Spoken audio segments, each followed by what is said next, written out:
सुप्रभात बच्चों, रिमझिम इस हिंदी पाठ्यपुस्तक के अंतर्गत आज हम पाठ 10 अपूर्व अनुभव इस विषय का अध्ययन करेंगे।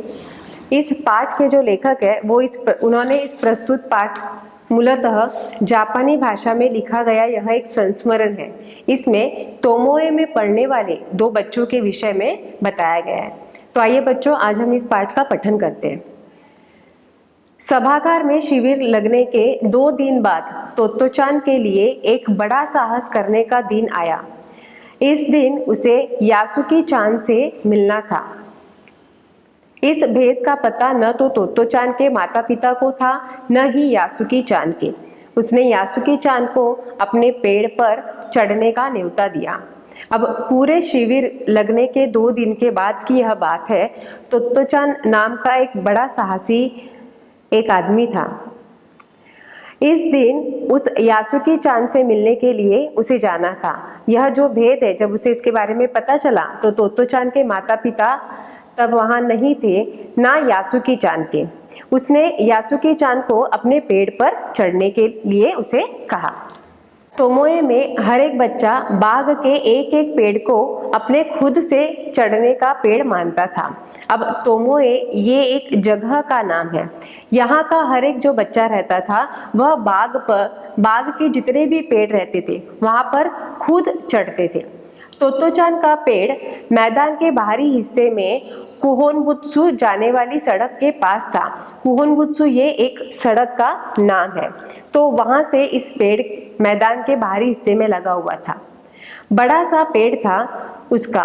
चढ़ने जाओ तो पैर फिसल जाते, पर ठीक से चढ़ने पर जमीन से कोई 6 फुट की ऊंचाई पर एक द्विशाखा तक पहुंचा जा सकता था। बिल्कुल किसी झूले सी आरामदेह जगह थी यह। तोत्तो-चान अक्सर खाने की छुट्टी के समय या स्कूल के बाद ऊपरी चढ़ी मिलती। वहां से वह सामने दूर तक ऊपर आकाश को या नीचे सड़क पर चलते लोगों को देखा करती थी।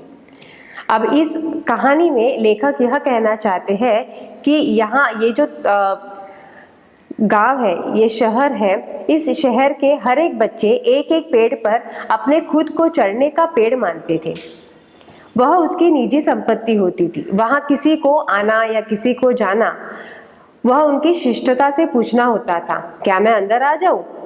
अब तोत्तो-चान का जो पेड़ था वो मैदान के बाहरी हिस्से में कुहोनबुत्सु जाने वाली सड़क के पास था। उस बड़े से पेड़ पर चढ़ने पर पैर फिसलने लगते थे, लेकिन ठीक से चढ़ा जाए तो जमीन से 6 फुट की ऊंचाई पर स्थित द्विशाखा तक पहुंचा जा सकता था। तोत्तो-चान अक्सर खाने की छुट्टी के समय या स्कूल के बाद उस पर चढ़ी मिलती थी। वहां से वह दूर आकाश में या सड़क पर आ जा रहे लोगों को बार बार देखा करती थी। बच्चे अपने अपने पेड़ को निजी संपत्ति मानते थे।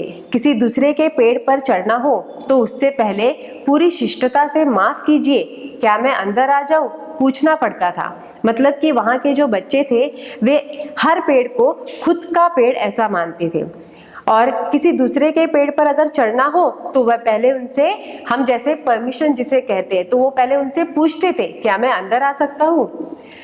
यासुकी-चान को पोलियो था, इसीलिए वह न तो किसी पेड़ पर चढ़ पाता था और न किसी पेड़ को निजी संपत्ति मानता था। निजी संपत्ति का मतलब होता है अपनी संपत्ति, और शिष्टता का मतलब होता है अच्छा व्यवहार। तो यासुकी-चान जो था उसे पोलियो यह बीमारी थी। पोलियो मतलब पैर, जो हमारे हाथ पैर होते हैं, खासकर जो हमारे पैर होते हैं वो हमारे काम नहीं करते हैं। तो यासुकी-चान को पोलियो यह बीमारी होने के कारण वह पेड़ पर ठीक से चढ़ नहीं पाता था और न किसी पेड़ को खुद की संपत्ति मानता था। अतः तोत्तो-चान ने उसे अपने पेड़ पर आमंत्रित किया था। आमंत्रित करना मतलब बुलाना। तो तोत्तो-चान ने यासुकी-चान को अपने पेड़ पर चढ़ने के लिए आमंत्रित किया, पर यह बात उन्होंने किसी से नहीं कही, क्योंकि अगर बड़े सुनते तो जरूर डांटते। घर से निकलते समय तोत्तो-चान ने माँ से कहा कि वह यासुकी-चान के घर डेनेनचोफू जा रही है। चूंकि वह झूठ बोल रही थी, इसीलिए उसने माँ की आंखों में नहीं झांका।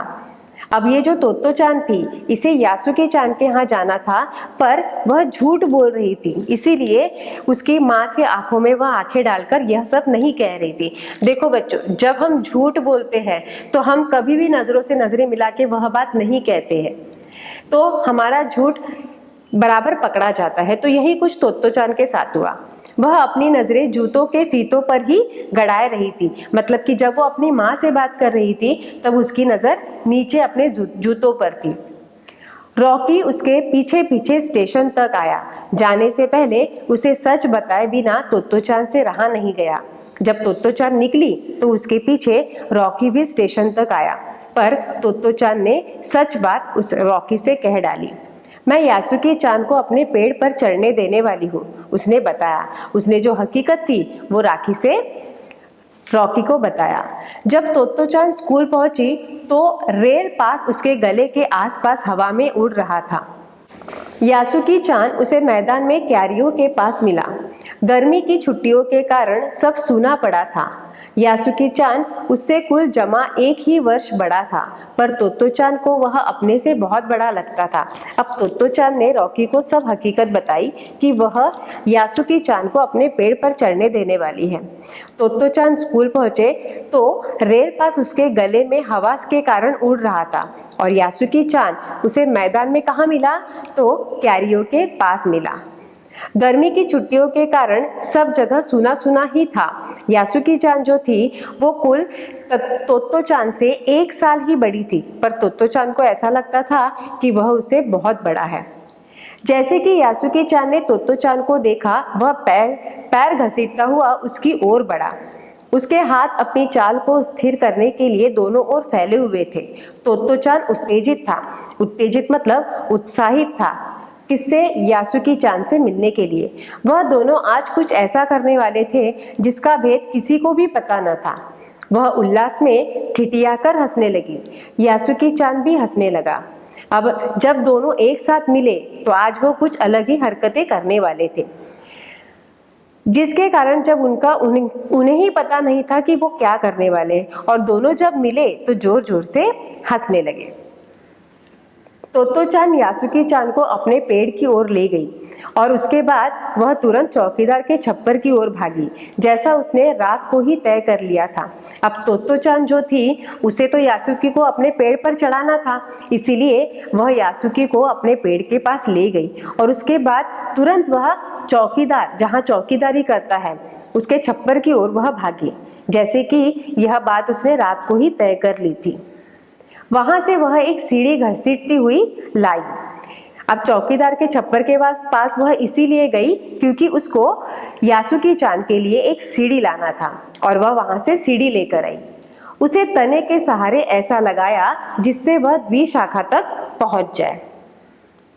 वह कुर्सी से ऊपर चढ़ी और सीढ़ी के किनारे को पकड़ लिया। आपको यहाँ चित्र में नजर आ रहा है, देखो तोत्तो चान ने क्या लेकर आई है, वहां पर सीढ़ी लेकर आई है। तो इस तरीके से उसने उस सीढ़ी को द्विशाखा तक पहुंचाया। वह कुर्सी से ऊपर चढ़ी और सीढ़ी के किनारे को पकड़ लिया। तब उसने पुकारा, ठीक है, अब ऊपर चढ़ने की कोशिश करो। अब धीरे धीरे उसने यासुके चान को ऊपर चढ़ने के लिए कहा। यासुके चान के हाथ पैर इतने कमजोर थे कि वह पहली सीढ़ी पर भी बिना सहारे के चढ़ नहीं पाया।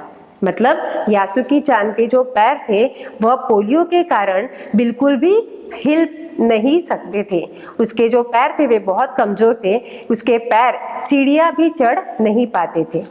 इस पर तोत्तो चान नीचे उतर आई और यासुके चान को पीछे से धकियाने लगी। अब जब यासुके चान ऊपर नहीं चढ़ पाया तो ऊपर से तोत्तो चान नीचे आई और उसने पीछे से उसे ऊपर चढ़ाने में उसकी मदद की। पर तोत्तो चान थी छोटी और नाजुक सी, इससे अधिक सहायता क्या करती। अब तोत्तो चान ने अपनी तरफ से पूरी कोशिश की, पर इसके आगे वह और उसकी मदद नहीं कर सकती थी क्योंकि तोत्तो चान उससे बहुत छोटी थी। यासुके चान ने अपना पैर सीढ़ी पर से हटा लिया और हताशा से सिर झुकाकर खड़ा हो गया। तोत्तो चान को पहली बार लगा कि काम उतना आसान नहीं है जितना वह सोचे बैठी थी।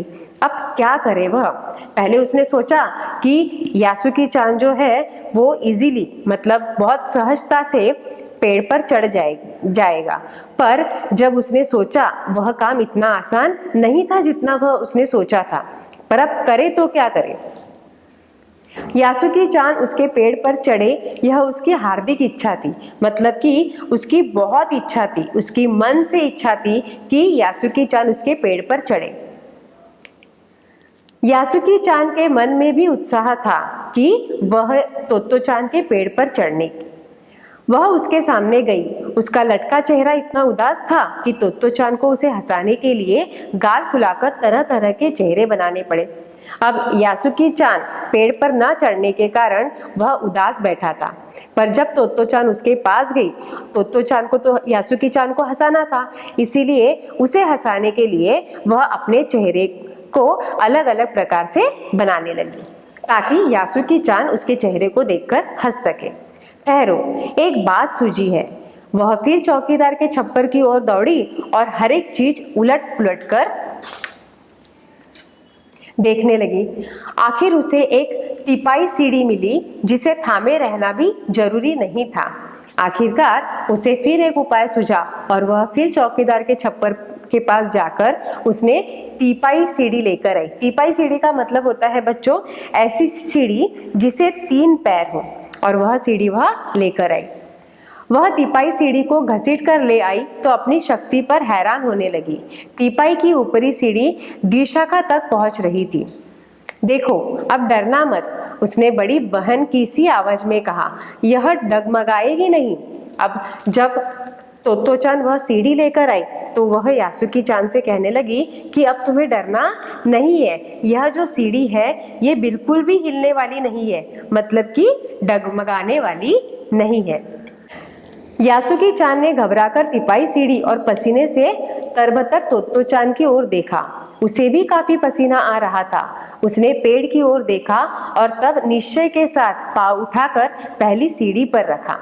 अब दोनों ने तो तय किया था, तोत्तो चान ने भी तय किया कि मैं यासुकी चान को अपने पेड़ पर चढ़ाकर ही रहूंगा। और उसके हिम्मत से यासुकी चान को भी हिम्मत आने लगी, जिसके कारण यासुकी चान ने भी अपना पहला पैर उस सीढ़ी पर रखा। उन दोनों को यह बिल्कुल भी पता न चला कि कितना समय यासुकी चान को ऊपर तक चढ़ने में लगा। सूरज का ताप उन पर पड़ रहा था, मतलब धूप इतनी थी कि उन धूप में भी दोनों भी चढ़ने का प्रयास करने लगे। तोत्तो चान नीचे से उसका एक एक पैर सीढ़ी पर धरने में मदद कर रही थी। तोत्तो चान नीचे से क्या कर रही थी? जो यासुकी चान का पैर था उस पैर को उठाकर आगे की सीढ़ी पर रखने का प्रयत्न वह कर रही थी। अपने सिर से वह उसके पिछले हिस्से को भी स्थिर करती रही। यासुकी चान पूरी शक्ति के साथ जूझ रहा था और आखिर वह ऊपर पहुंच गया। दोनों की हिम्मत से और दोनों की ताकत से आखिरकार यासुकी चान पेड़ पर चढ़ गया। हुर्रे! पर उसे अचानक सारी मेहनत बेकार लगने लगी। तोत्तो चान तो सीढ़ी पर से छलांग लगाकर द्विशाखा पर पहुंच गई, पर यासुकी चान को सीढ़ी से पेड़ पर लाने की हर कोशिश बेकार रही।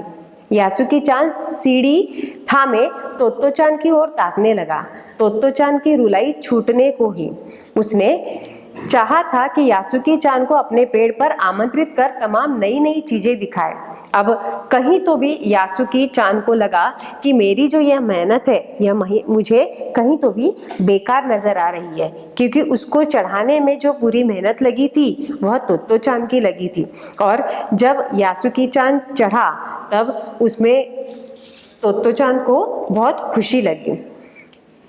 पर यासुकी चान को चढ़ाने के लिए तोत्तो चान उसे आमंत्रित करना चाहती थी और उसे नई नई चीजें दिखाना चाहती थी, पर वह रोई नहीं। उसे डर था कि उसके रोने पर यासुकी चान भी रो पड़ेगा।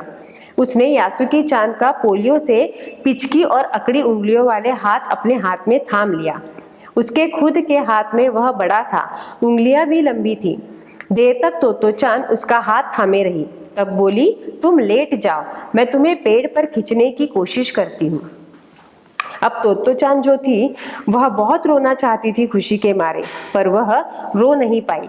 उसे पता था कि अगर मैं रोऊंगी तो यहाँ पर यासुकी-चान जो है वो भी रोना शुरू कर देगा, इसीलिए वह अपने रोने को काबू में करने लगी। इसी तरह उसने यासुकी-चान के जो हाथ थे उनके उंगलियों को उसने अपने हाथ में थाम लिया। अब उसकी खुद के हाथ में उसकी जो उंगलियां थी वह उसे बड़ी लग रही थी, पर तोत्तो-चान ने फिर भी उसका हाथ अपने हाथ में थाम लिया और तब उसे कहने लगी कि तुम बहुत थक चुके हो, अब तुम लेट जाओ। उस पर द्विशाखा पर खड़ी तोत्तो-चान द्वारा यासुकी-चान को पेड़ की ओर खींचते अगर कोई बड़ा देखता तो वह जरूर डर के मारे चीख उठता। उसे वे सच में जोखिम उठाते ही दिखाई देते, पर यासुकी-चान को तोत्तो-चान पर पूरा भरोसा था और वह खुद भी यासुकी-चान के लिए भारी खतरा उठा रही थी। अपने नन्हे नन्हे हाथों से वह पूरी ताकत से यासुकी-चान को खींचने लगी। बादल का एक बड़ा टुकड़ा बीच बीच में छाया करके उन्हें कड़कती धूप से बचा रहा था। अब ये दोनों जो थे बहुत कोशिश करने लगे। उस समय अगर कोई बड़ा उन दोनों को देखता तो जरूर चीख पड़ता था। दोनों बहुत खतरा उठा रहे थे, मतलब दोनों ने एक दूसरे के प्रति बहुत रिस्क ली थी। काफी मेहनत के बाद दोनों आमने सामने द्विशाखा पर थे। पसीने से लथपथ तोत्तो-चान ने सम्मान से यासुकी-चान का अपने पेड़ पर स्वागत किया।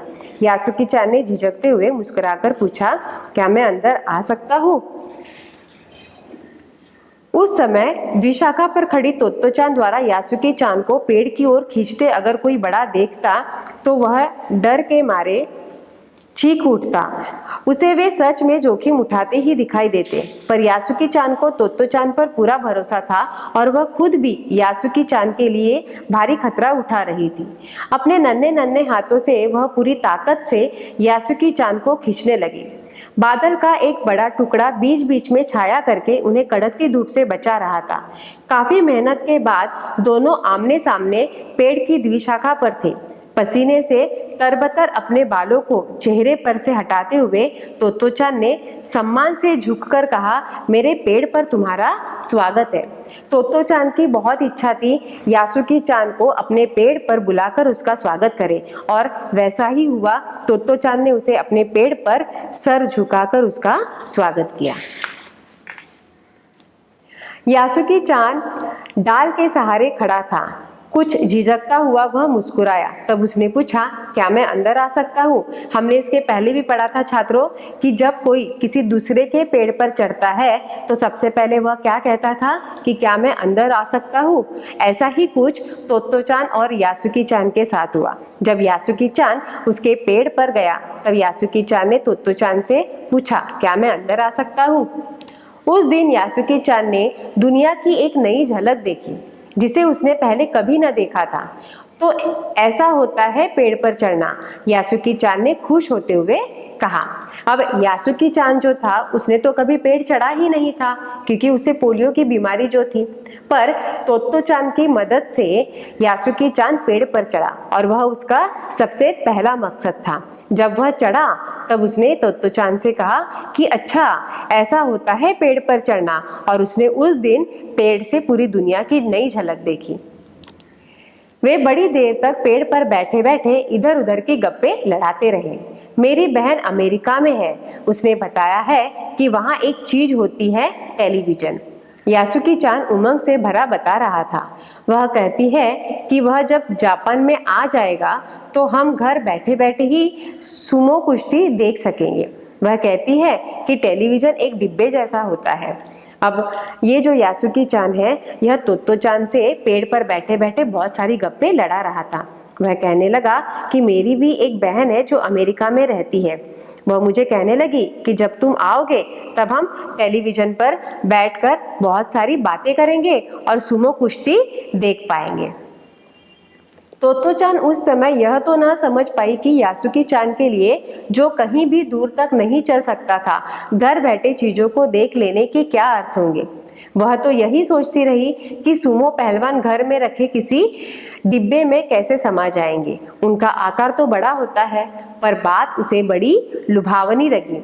उन दिनों टेलीविजन के बारे में कोई नहीं जानता था। पहले पहल यासुकी चान ने ही तो तोत्तो चान को उसके बारे में बताया था। पेड़ मानो गीत गा रहे थे और दोनों बेहद खुश थे। यासुकी चान के लिए पेड़ पर चढ़ने का यह पहला और अंतिम मौका था। यासुकी चान और तोत्तो चान जब पेड़ पर चढ़े तो वे दोनों बहुत खुश थे और बहुत लंबी चौड़ी बातें गप्पे उस पेड़ पर लड़ाते बैठे। यासुकी चान के लिए पेड़ पर चढ़ने का यह पहला और आखिरी अवसर था, क्योंकि उसको किसी भी पेड़ पर चढ़ाने की किसी ने कोशिश की भी नहीं थी। उसे चढ़ाने की सिर्फ कोशिश की वह थी एक तोत्तो चान, जिसने अपनी कठोर मेहनत से यासुकी चान को पेड़ पर चढ़ाकर उसकी वह आकांक्षा इच्छा पूरी की।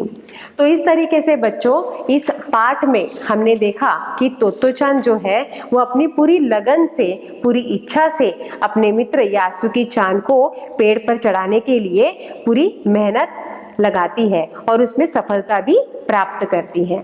इस तरीके से यहाँ पर हमारा यह पाठ समाप्त होता है। धन्यवाद।